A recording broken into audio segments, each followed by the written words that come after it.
we're here to talk about the project that we're involved with. It's coming towards an end now, but it's under the EU Horizon 2020 project. And as many of you, since your geography is better than mine, you know that Kazakhstan isn't actually in the European Union. And so we were ourselves sort of asked to join this project. So lots of things about this project that we didn't design, and we've reacted to it, which has been, which has been a disadvantage and an advantage. The advantage is that we've been able to do things which hadn't been anticipated by the project initially. So the project is 9 institutions working together, and the objectives of the project are to codify and articulate the notion of cultural and scientific diplomacy, and give some sort of analysis of what the European, I suppose, manner of operating in the area of cultural and scientific diplomacy is. This Horizon 2020 project has got something of a different character than previous European research initiatives. And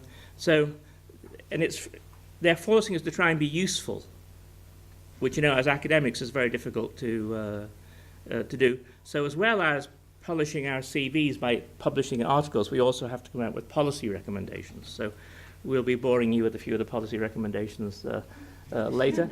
And in part, we're going to, for us, assessing Europe's stand as an international actor has been important, because unlike a lot of our colleagues who are working in countries where European nations were formerly colonial or imperial powers, actually in Central Asia that isn't the case. So it's a good case study, if you like, of how Europe might present itself into the future. Although some of the European leaders seem determined to scupper that. So Mrs. Mogherini here insists on saying the ambition of European cultural diplomacy is that Europe will become a superpower in culture. And the notion of superpower, of course, doesn't go down too well in lots of the countries in which we operate. But anyway, that was that was her stance on it. So we have looked at cultural diplomacy. We were taken, in a sense, by something that was said at the opening remarks. For us, cultural diplomacy is always about politics. I know in the opening speech the opposite was said. But for us, it's always driven, in some senses, by the state, even if the agent is an autonomous body. So that's, I think, we see politics in everything. And so the European Union, again, operates in a diverse way. The Commission talk about Europe as an entity, but actually on the ground we find that it's really about the member states. So in what we're going to be talking about, we will we'll occasionally make that distinction between the activities and cultural diplomacy of the member states and those of the European Commission and the External Relations Service, etc. In relation to Kazakhstan, the European Union has had a number of agreements. The most recent one was when? So maybe the European Union, Europe and Kazakhstan, we can talk about their relations with each other since the 13th century, and we here talk about just about the travelings and some kind of the trade relations, but the serious relation, and in our research we focused more on the after Kazakhstan get its independence in 1990s, and when the real official bilateral relations start developing. In 1994 and 2000, there was kind of 2 important dates where you can trace the official establishment of the relations. And in 2015, there was the enhanced cooperation agreement between European Union and Kazakhstan was signed. And as it refers usually in our media or in the relations, that it was the first agreement with the Central Asian countries where enhanced cooperation was signed with European Union, like as a equal partners, not like a donor, Kazakhstan treated anymore, but as an equal partner with European Union. At the moment in 2018, almost all European countries ratified this agreement, and so we hope that this agreement will bring more development and more cooperation in areas of science, culture, and innovations. So we've been, because we had this autonomy of not being in at the beginning, being asked to join the research project later than the other members, we were able partly to define our own perspective, which was really to look at the difference between various communities within Kazakhstan and also the wider community, and to look at the idea of the EU and Kazakhstan in the context of self and others. And one of the things that we hadn't thought about before when we were asked to join this project, much to the annoyance of our Soviet finance department, our Kazakh finance department, was the role of the diaspora. As those of you that went to the art gallery will know, it's an important part of the definition of Kazakhstan that there are many communities of a European background. They're all citizens of Kazakhstan, etc. now, but who look, however, identifying themselves in terms of where their communities came from originally when they were displaced by Stalin and by other political events. So we kind of discovered this ourselves, and we decided we'd start by looking at the diaspora communities and how the European Union leverages the presence of Germans, Poles, etc., Kazakh citizens, but people with that ethnic identification for the purposes of cultural diplomacy. Yes, maybe I go back to the previous slide because there is some kind of We information. should have rehearsed this before. You missed some information. I mean, just a little bit of theoretical background. When we talk about diplomacy, we should kind of differentiate between two approaches. The first approach, it's for whom, on whom diplomacy is approached. Who is the kind of the target audience of this diplomacy? Is it a defined community or it is a wider community? If we talk about the defined community, we talk about the particular group of the people, and wider communities just could be as much population as you want to include. And when we talk about the self and other, it's also, I think, a very important approach to look at the diplomacy.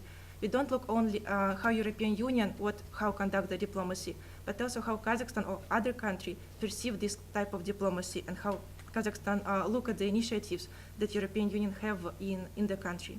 And because of all these kinds of the classification, we decided that we will have 5 projects that will take into account the defined and wider community, and also we'll look at this European Union from the perspective of European Union and from the perspective of Kazakhstan.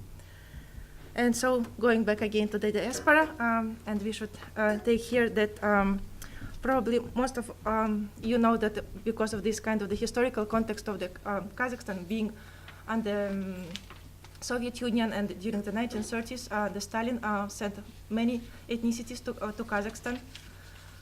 So it was one of the waves when European diasporas, European people came to Kazakhstan. But there are also 2 other waves. The first wave actually happened in the 17th, 18th century when some European communities come to the territory of the Kazakhstan, to the Central Asia, just to explore the land.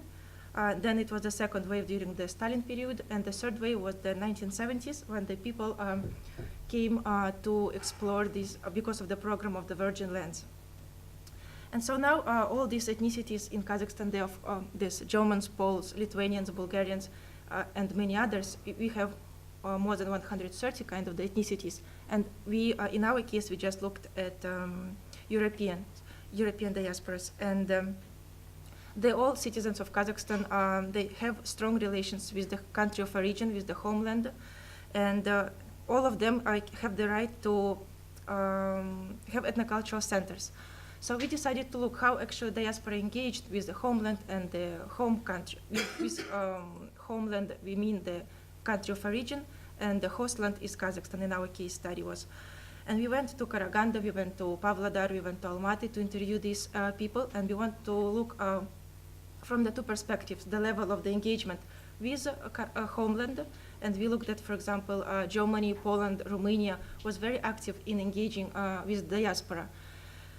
German, for example, has a special policy that regulate all the relations between the Germany and the diaspora abroad living in Kazakhstan, and there are many ethnocultural centers, and more importantly is that a German diaspora is not treated like just like in the idea of the folklorization of the diaspora, but they more treated as the same modern people with the same the theater, the books. They have their very modern and contemporary. So it's not the outdated sources like, for example, in example of Greece community. The same story happens with Poland, and more importantly, in the case of Poland, that Polish government, they organize the travels abroad for Polish people, not only the students or for the young people like many other countries do, but actually for the older generation as well. And one of our interviews was a Polish lady. She is a director of the Polish Center in Pavlodar.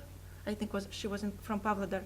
And she had the special Polish ID card that is designed for the Polish people living abroad. And she was so proud to have this ID card. And she was supposed to, on that summer, she was supposed to go for the first trip ever to go to Poland to see her homeland.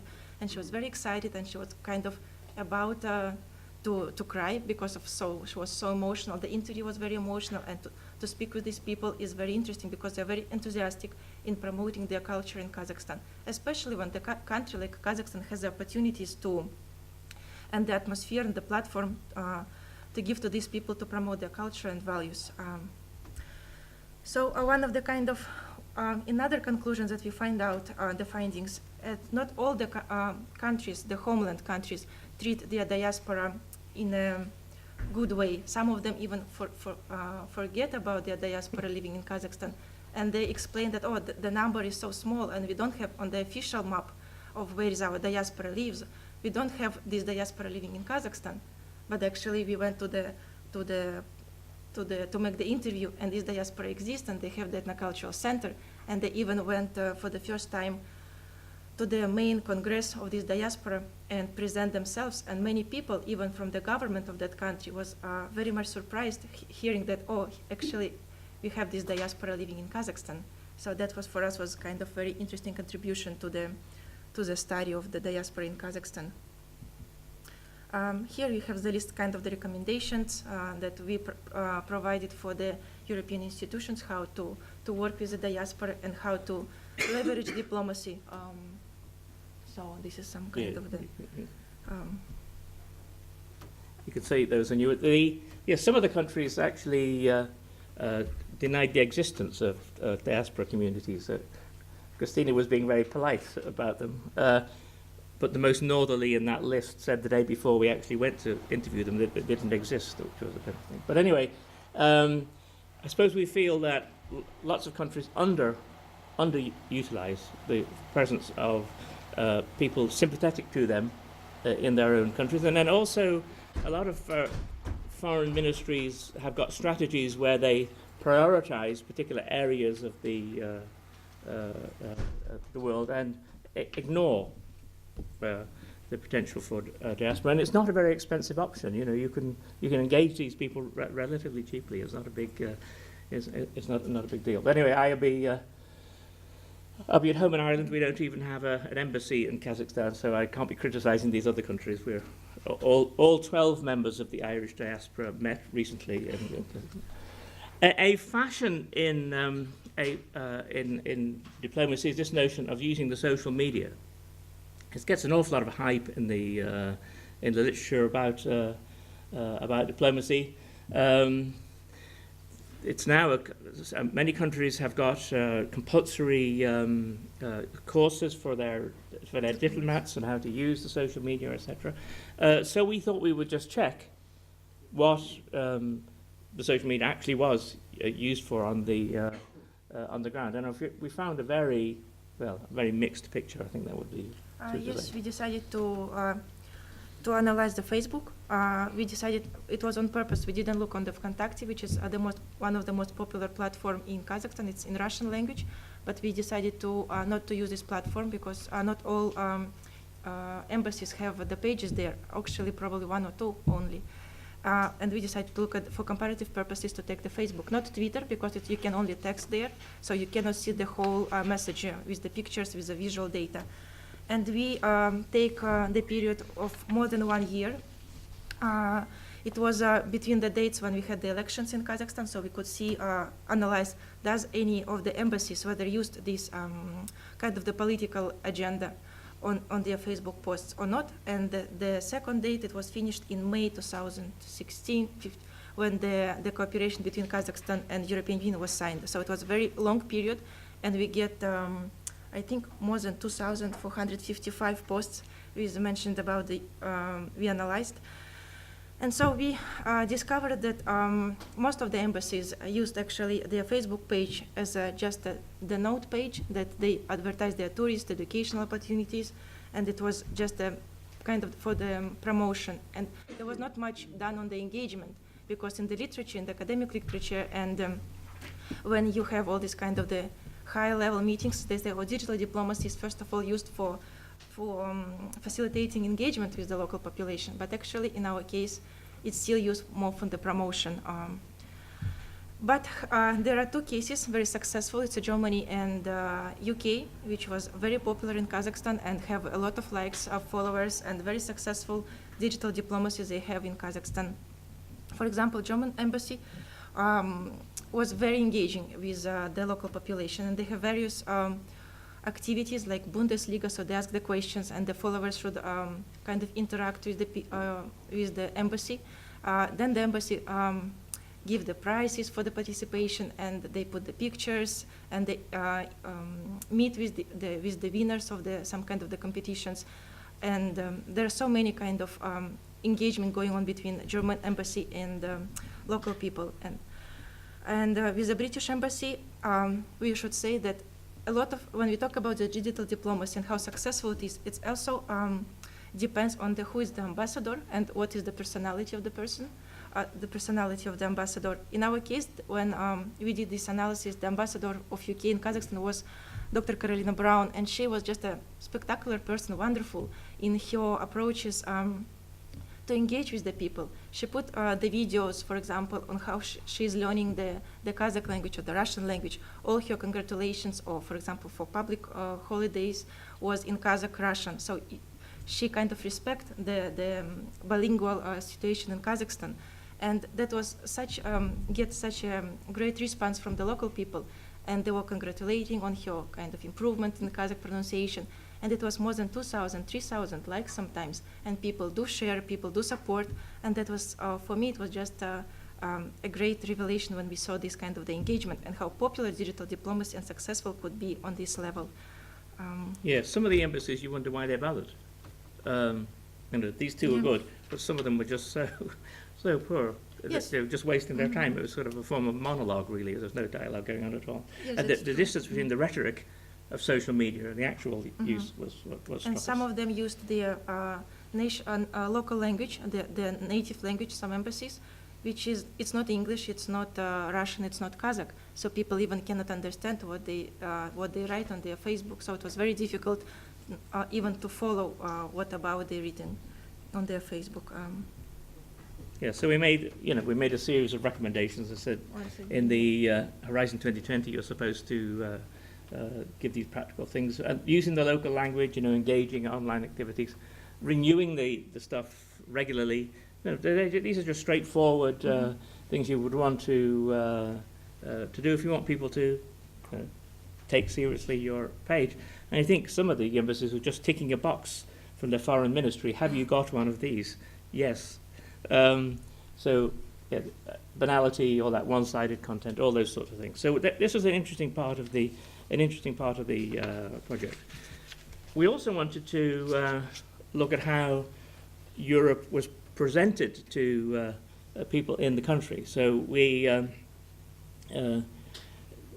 thought initially there may be some difference between the newspapers in the Kazakh language and newspapers in the Russian language, or newspapers that were close to the government, or those that were independent and quasi-independent. And then we also had a look at one newspaper, the Astana Times, which is essentially run by the Ministry of Foreign Affairs, but is in English. But again, gives you some view, in a sort of an official line. So we took 2 Kazakh language newspapers, 2 Russian language newspapers, and analyzed the content thereof. Yeah. So we basically used the discourse analysis, if you go back to the theory, and we used also the concepts of identity narratives and identity construction, and then we looked at these 5 newspapers and we differentiated between I could state on the language and ownership. And actually, so it was 3 months and more than 200 news items that mentioned the European Union or European Union member states, and and for us it was again kind of surprising that most of the time the European Union and Europe member states was present in a very positive way, and they described as a strategic partner, as a friendly relations, and all this kind of very high rhetoric in description about European Union or the level of the cooperation Kazakhstan has with European Union.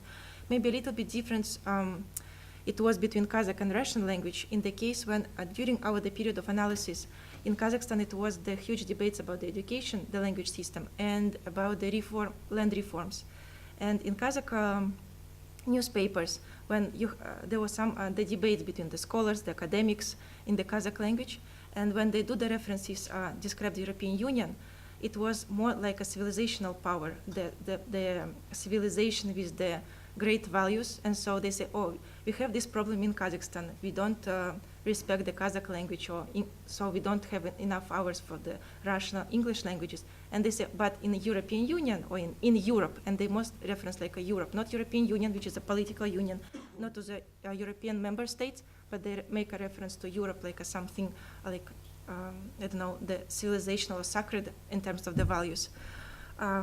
A little bit negative, a little bit critical it was in the Russian non-governmental newspapers, because they follow pro-Russian media, and at that time was the crisis in the relations between European Union and Russia. And so in some cases, but very, very little, just maybe few, was a little bit critical about European Union, and this talk critical in terms of the Brexit and in the terms some kind of the bureaucracy that happens in European Union. Yeah, but it was for the most part, we had kind of anticipated it might be, well, I'm a Canadian, which means not being an American, or I'm Belgian, which means not being French. Mm-hmm. Obviously we're much more liberal in Ireland. And what we found was that actually, no, it wasn't a case of us and them in that sort of negative way. It was an identification with what Europe stood for. We're with these people. They are like us. These are the values to which we aspire. It was quite. We hadn't anticipated it really, but it was clear that this is a big bonus for Europe. That Europe has got this very positive attitudes towards Europe, which it could use more effectively. We feel if we were going to get into it. Now, obviously, if we'd had more resources, we could have.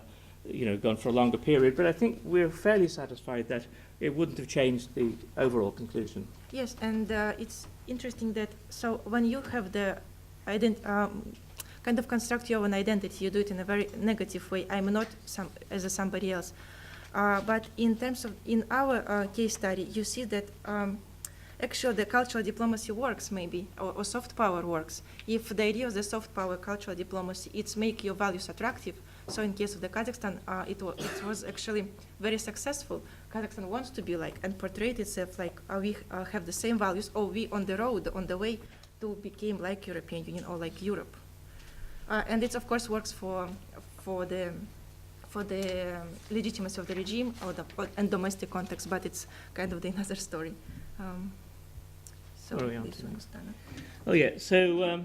so we got something out of it, and then fortunately, just to help us out with the research, the Kazakhstani government put on Expo just across the street from the university, so it was very nice of them.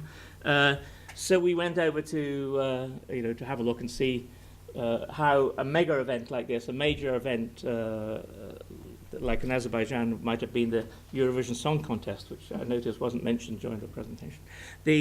How a mega event would be used diplomatically, how you would, how you get your message across diplomatically. So it happened, the emphasis was about future energy, and some European countries really took that on board and showed examples of how they used hydroelectric power or whatever it might be. You know, there was some good, but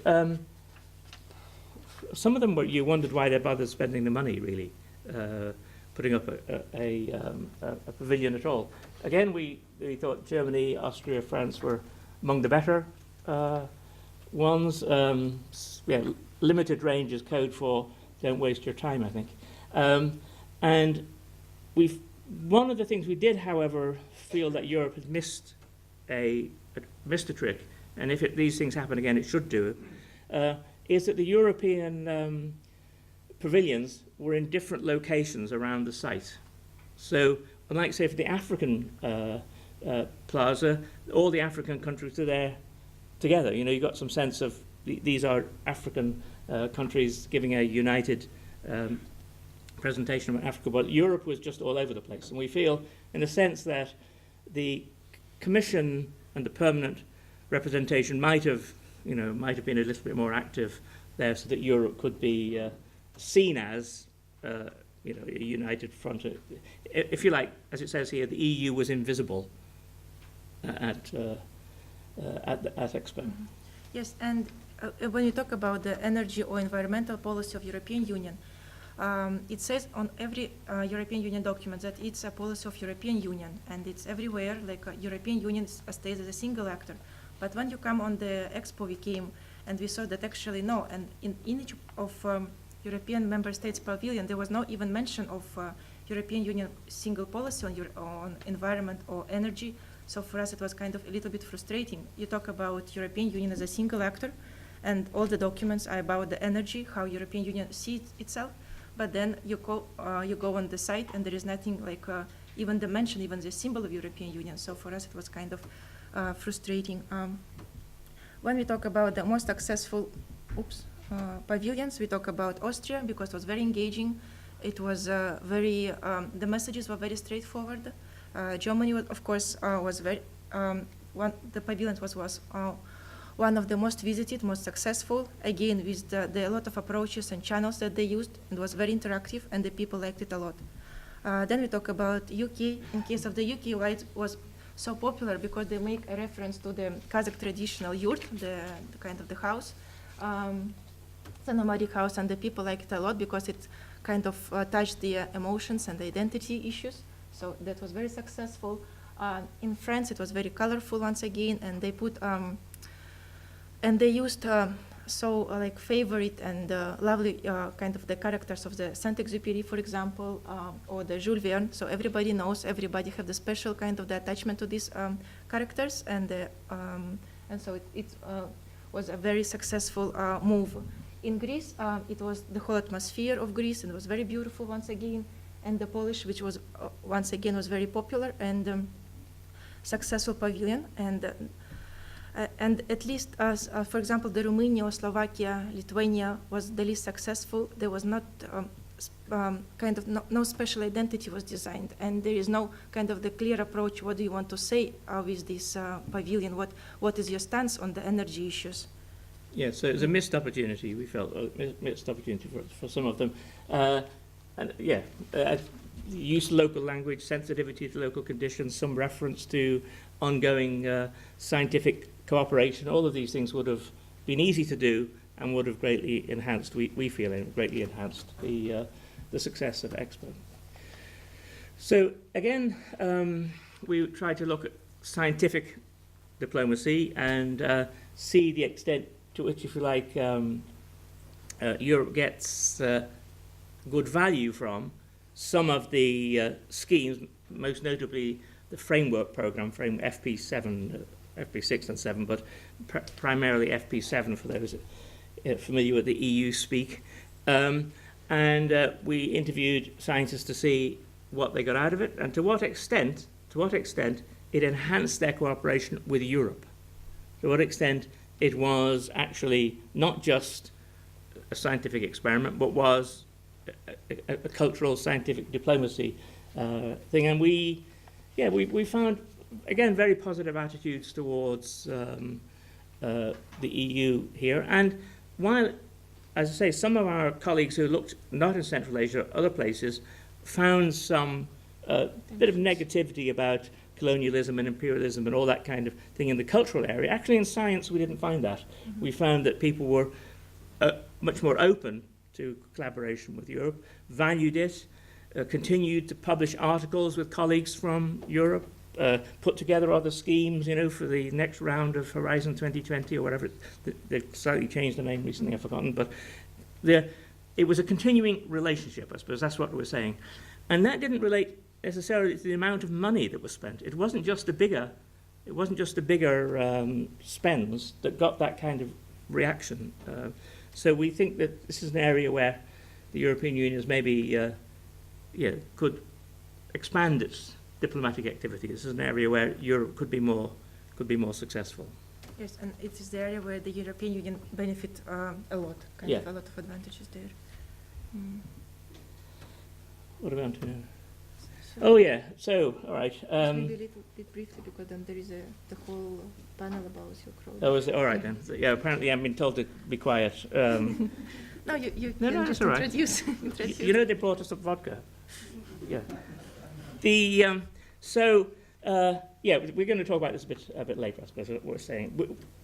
The Silk Road thing is important for us because we feel that it's going to be a lot of infrastructure, a lot of roads and pipelines and railways and all this kind of thing. And inevitably, areas of archaeological significance will be unearthed. To some extent, we feel that the official historical narrative of Kazakhstan and other Central Europeans, but Kazakhstan in particular, might be questioned by some of the findings. Apparently, not everybody lived in a yurt. Not everybody was Islamic. But the fear we have is that if this is not carefully handled, there'll be just more tarmac, more concrete, and all this kind of thing. So we're looking at examples of where European countries have been active and where they could be maybe more active again. And we'll talk about a little bit more of it later on. We're just starting on this part of the work. So you want me to move on now, do you? Yes, I want to say that cultural heritage, and this is the area that could be one of the most successful areas for the cooperation between the countries from the European Union perspective, from China, from Central Asia. At the moment, Central Asia have the many programs to revive its cultural heritage, and they put a lot of investments in this area. So for European Union, if they want to come, it's just the welcome. There is a good example in Turkmenistan when in the 1992, thanks to the joint work collaboration between the European scientists, the archaeologists and scientists, and all these kind of who work in the area of heritage, they came to Turkmenistan to work on the site of ancient city of Merv. And thanks to this joint collaboration, Merv city was listed into the UNESCO. And so this was a 13 years period of collaboration and working together on the site, where scientists learned from the expertise, the competency, how to work on the site. And thanks to that, Uzbekistan has the list in the UNESCO. And there will be many more examples on that. In Kazakhstan, we don't have a lot of expertise on how to work with these kind of things. And there are many problems exist, and where the European Union kind of the competency and all this kind of the knowledge, we need it in the region. So it could be a great project to work. And obviously we're keen, like lots of these things, to say, well, Europeans shouldn't just arrive in Central Asia and say, this is how we do it. That would be just another form of imperialism, if you like, or it should be a partnership arrangement where both sides are involved. This is something we don't work on. We really, anybody got ideas how we might move this on? We only just started this at breakfast this morning. We want to think about how we might conceptualize what could happen. The worst. This is analysis. This is promotion, if you like. We believe in this. So, if you're digging up a new site and it's got you find something valuable in it, and if you're a local, you might feel, well, this belongs to us. We could pick it up and use it, and maybe put it in our house, or what have you. Or we could maybe sell it, so maybe some tourists would buy it. We refer to that as looting. So it's not disseminating. It's not sympathetic to archaeology, and it's also illegal. And then we were surprised to find that the black market is enormous in in archaeological artifacts. I mean, you can go onto the internet and buy all kinds of things. We were surprised when we found this out. Clearly, that's illegal, and it's a disincentive. It's a disincentive to archaeological work. Again, exploitation. It may be a disincentive to work. It may be legal, but it resonates with times in the past when European countries came to countries, took the stuff. They now appear in the British Library or in the, what's the one in Pittsburgh? Some kind of the museums. Yeah, anyway, various kinds of museums, and people feel very resentful about it and looking for the stuff to be restored, etc. So we're trying to see, well, under what conditions could we get local people, foreigners, governments to think about custodianship?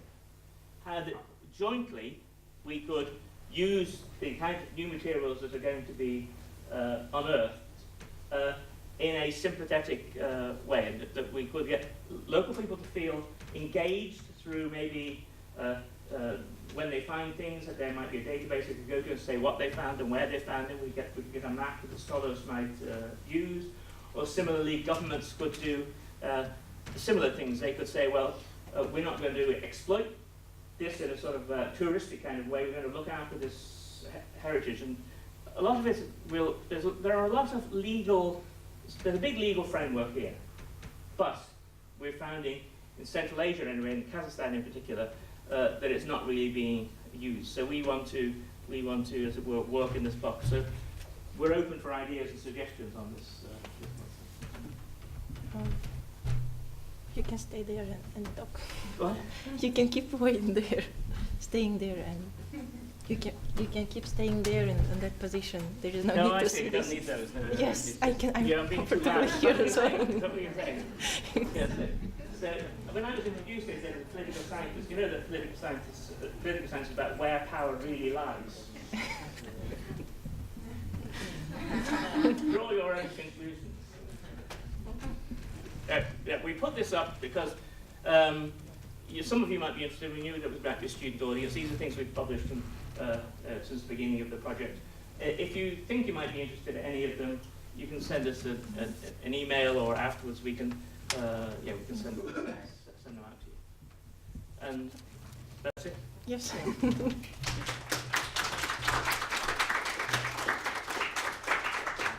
Any questions or suggestions on our piece?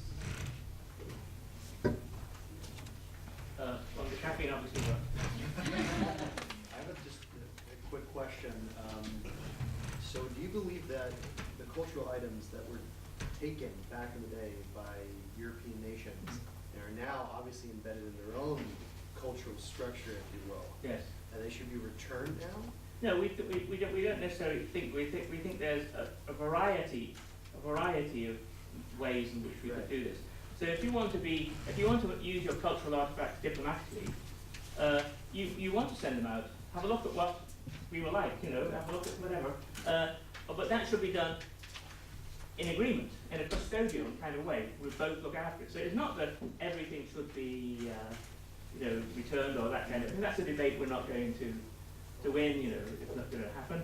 There's going to be a certain amount of it, but we think in the future, with the Silk Road thing, is going to have more objects. We won't repeat the same sort of, what did we call it, the exploitation model. Well, we just wouldn't get away with it anyway. But also, the notion of just localizing everything is not very diplomatic in cultural terms. So, yes, it goes both ways. We're quite in favour of having local museums. We also don't think it should always be just the central museum, because we think that part of getting a custodial's not the word I want, a caring approach is for people locally to be able to exhibit their own archaeological material. So we were in Liverpool recently giving a paper about this, and they came up with lots of examples in the UK of where local communities have been used to explore and dig and present archaeological treasures. So we thought, there are some examples that we could use. But we also we looked at the law, and if one country changes the law to make it more to disincentivize the black market, we fear that it just moves across the border. So if Russia gets tough, Kazakhstan gets exploited more. So we do think it is an area for cultural diplomacy in that we need international coordinated action. Because that's really what we're. Yes, and I Thank just you. add a few words. Exploitation could be understood from the two perspectives. One is the historical, and when we talk about the historical perspective in relation to Central Asia, we talk about about the Russian during the Soviet time when the archaeologists came to Central Asia to do the excavations. They go on the site. They went on the site. They took the materials, the objects, the artifacts, and then all of them are now in the Russian big museums. The whole collection of the Central Asia. Central Asian artifacts was taken from Central Asia during the Soviet time in the 1940s, 1950s, 60s, and they put in the biggest museums like Kunstkamera, the Historical Museum of Moscow, and they are presented there. And when we approach the museum, how we're going to talk about this and how many items should be returned, there is still a lot of debates how many items should be returned to Kazakhstan, should they returned or not.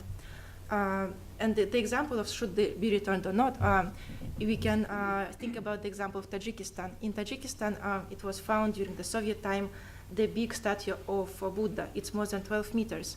But because Tajikistan Museum didn't have any expertise or competency how to work with this Buddha, it's still in Moscow, in one of the museums. And they say we don't want to get this Buddha returned. We know that it's have a very a good symbolical meaning important, but we don't know how to work with that. So we just at the moment it's better that it will be kept in that museum. The second perspective on the exploitation, it's modern idea. At the idea of the mega museums. For example, in Kazakhstan, you have in Astana there is a big national museum. And when it was built, most of the collections from other small cities and towns, they were put on in that big museum in Astana. So, and you kind of wondering if you want the idea of exploiting all these kind of the local collections to put only in one. Do you help to develop tourism in your country? Do you help to preserve the identity of each region or not? So this comes the idea of the mega museums and the local museums. Yeah, perhaps this afternoon, when we talk about the Silk Road, we might talk a little bit more about that, because there are some not ideological, but there are some approaches which contrast between how China and Europe looks at this material. Mm-hmm. Maybe that's later. Oh, sorry. Ladies first. Please go ahead. Thank you. Just, I have two questions. One, as I realized from your very good presentation, it seems that the European Union is more involved in Kazakhstan if compared with other countries. Just if you could explain this, the reason why, the need, maybe. And second question about the Silk Road you mentioned. I think Afghanistan is also part of this Silk Road. There are also some discussion in this area. Just if you could briefly little highlight this Silk Road issue. Well, both of those. Do you want to Yeah, it's like going to say that the Silk Road is like more part of the debate. Maybe better to leave it for further, or just if you highlight it will be. Yeah. Maybe in that case the question the first about the powers and it will be misleading if we say that the European Union is very active in Central Asia. It's actually kind of a little bit opposite. It's not too active and it's not. So we have still Russia and China, and which they are very kind of active in the region and in Kazakhstan especially. And we look at the European Union to see what can European Union contribute and how it can contribute to the relations and what are the gaps that European Union should maybe use in a better way and how in which way it can fill these gaps. And if, for example, for Central Asian countries like Turkmenistan, Uzbekistan, Kyrgyzstan, Tajikistan, they're still the mid-income countries, or low-income countries, and they have a lot of assistance and development aid from European Union, and they have many programs that kind of on the relations like European Union behave like a donor for these countries. But in case of the Kazakhstan, when the agreement was signed in 2015, the amount of the financial aid was decreased tremendously. And now, and they said because now you have more income countries, the middle income country, now you have less kind of the financial way to support you. So now you will be more like an equal partner. So it should be the the partnership relations. So we should both kind of invest in our cooperation. And so when we talk with the diplomats and the ambassadors of the European Union in Kazakhstan, so how are we going to deal with this new enhanced cooperation agreement? They say we don't know. There are so many articles in the agreement saying that we should cooperate in the area of sport, innovations, technologies, culture, and many others. But how to do that, we at the moment don't know. So there is still the open kind of the... I mean, just as Kristina is saying, we think that Europe starts with a great advantage. Already, it's well thought of. Yes. Already, people are defining these that. A great deal of trade is with Europe, actually. It's surprising, when we look at the figures, it's surprising how big it is. And Europe isn't Russia and isn't China, you know, the two big next-door alternatives. So we feel a bit, I suppose, frustrated that Europe isn't doing more, but it may do in the future, and the Silk Road Initiative may, you know, cause that to happen, because we see it as a geopolitical shift, which Europe will have to, you know, will have to take on board. And when I first went to China, I realized that the study of geography wasn't very important in China, because unlike the maps I had at home, where Ireland is in the middle of the world and everything is on the either side, in China they had China in the middle and Ireland is off at the end here. So if you're one of those countries that's suddenly going to be off at the end, you know, you need to start thinking about what this means, you know, for West European countries, and diplomatically and strategically. Anyway, sorry. So I wanted to ask, do you think like the heritage for Kazakhstan, for example, heritage can be a good way or a good way to promote a country's culture in Europe, for example? Yes. So it shouldn't be considered something bad for the people over there. It's like a way to promote the country's culture, so it shouldn't. No, we very much think that, and we think Europe has an advantage in this regard, in that it doesn't tinge with imperialism or colonialism, you know, so use it. And particularly for Kazakhstan, if you look at the map of UNESCO recognized heritage sites, but the UNESCO sites. What are they called? World Heritage Sites. World Heritage Sites, that's it, yeah. There's a big string of them down the bottom of Kazakhstan and the other Central Asian countries, and we're nearly empty. And that's not going to last for much longer, because you know, that's not, it wouldn't last anyway, but with the infrastructural investment, it's not going to last. So leverage the advantage, that's what we're saying. If this is going to be a question about romantic models of international relations, we're not going to answer it. Hi, I'm Mika, World Heritage Studies Master student. I have a question about the Silk Road. So you are saying that you see cooperation on the Silk Road with Kazakhstan and European Union more like on the scientific side, but what is the cooperation with China, like Kazakhstan and China? How do you see China's role in this project? Is it like more like a financial support, or like how do you see it? Yeah, I suppose it's a slightly different topic, but just very quickly, I think we see, obviously China is an important other in this circumstance. And at elite level in Kazakhstan, there's a lot of support for the Belt and Road, because it resonates with already existing infrastructural plans that the government had. Our worries about for China would be at the popular level, and maybe that's where culture and scientific diplomacy should be used more. But since we're interested in Europe, we feel that Europe has advantages in how it delivers its cultural and scientific diplomacy. It's more us and them, and it's less sort of one side. And the Confucius Institutes were mentioned this morning. I think our view would be that's not the way to go. And also Chinese expertise will be very much valued in sphere of the heritage especially.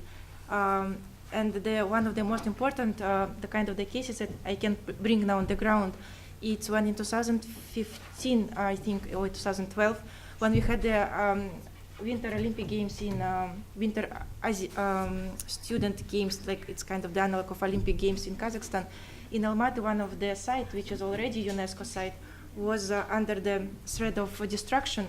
They wanted to put to build the road on that site.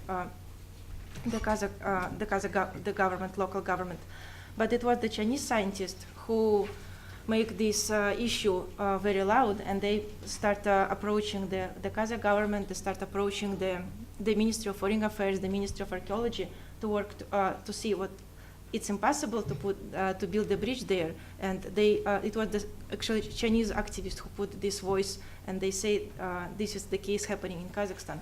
And working together with the ecological organization and the other communities, it was very kind of helpful. So then the bridge was stopped, was cancelled, the construction of the build was cancelled, and this city of Talgar preserved its UNESCO status, which was on the road of this China, Kazakhstan, all this Silk Road corridor. And so that was kind of where Chinese expertise was very helpful.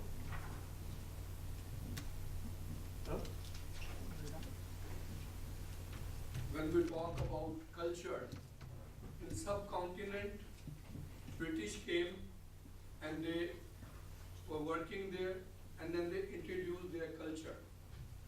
And nowadays, when people want to be rich, want to be show them that they are something, they follow their culture. Here when we talk about Pakistan, so European Union are working there, it is not also opposing as European culture, and Kazakhstan culture is slowly is finishing or still promoting the culture as well. No, I'm quite prepared to buy the line that the Brits are to blame. But in the Central Asian context, this isn't the conversation that goes on, and that's not how Europe is perceived. In fact, the aspirations of Kazakhstan are similar to those of Europe. So, yes, we see Central Asia, particularly Kazakhstan, as an opportunity for Europe. Colleagues who are working in other parts of the world, looking at Europe and other parts of the world, yeah, they would start where you started from. But we think that from a Central Asian point of view, Europe is in an advantageous position. It doesn't have to wear, that guilt or that sort of sense of exploitation that it might have to do in other parts of the world, which is odd for an Irish person saying. We have 800 years of oppression. I mean, you guys only have 200 years. I don't know. Yes, and Kazakhstan and the whole Central Asia, there are a lot of things to offer to the world, and the unique culture of the unique landscapes and the religious, all these kind of the things, that it's a lot to offer. And in Kazakhstan now you have many programs that aimed to promote the Kazakh culture abroad. And for example, the exhibitions that we went yesterday, it was actually sponsored by the Kazakh government within the program of Nishan Guru, which is on the revival of these treasures and values, and to promote them abroad. And so I think the culture is not finished. It's actually the Silk Road and all these kind of the One Belt, One Road programs that they will help to discover Central Asia from new perspectives, and this give you a lot of these things to do in Central Asia. So it's not finishing the culture, but it's actually the time to discover. Okay, thank you very much for all the questions. Unfortunately, we are running short of time, so we cannot have any more time for questions. If you want to ask more, there will be time for that inside during the lunch break. But right now, thank you very much.